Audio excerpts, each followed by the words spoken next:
Страшно е секој 8 март да броиме нови жртви. Само од почетокот на годинава има 2 убиства на жени, а лани имало речиси 5000 пријавени за семејно насилство. Ова го порача председателката Гордана Силјановска-Давкова во собранието на седницата посветена на правата и можностите на жените.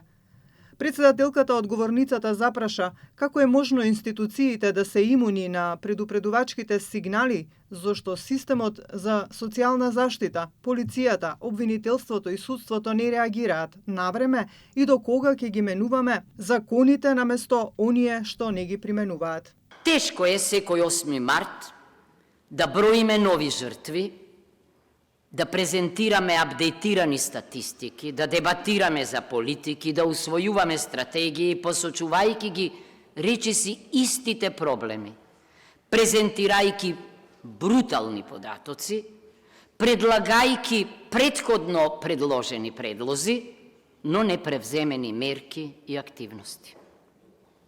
И овој 8 март, непосредно по несватливата смрт на Ивана и Катја, тешко ми е да го доживеам како ден на жената.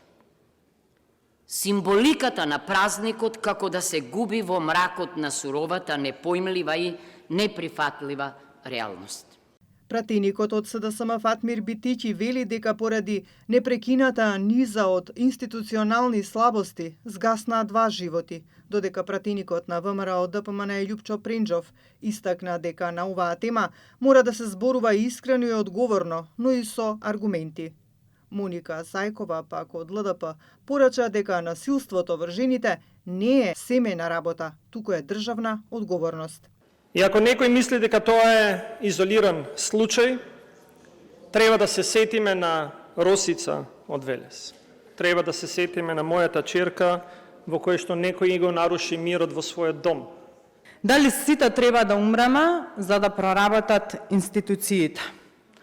Дали треба уште едно име да стане хаштаг, уште едно дете да остане без мајка или родители без кирка, за институциите да сватат дека молкот на вистина убива? Факт е, почитувани дами и господа, дека економската зависност создава ранливост.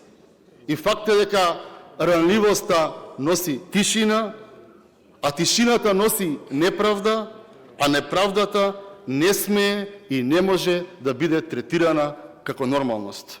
Председателот на собранието Африм Гаши за крај додаде дека овој ден е потсетник на долгото патување на жените кон нивната заслужена улога во општеството, на тивките жртви, на извојуваните победи и на оние што се уште чекаат да бидат добиени.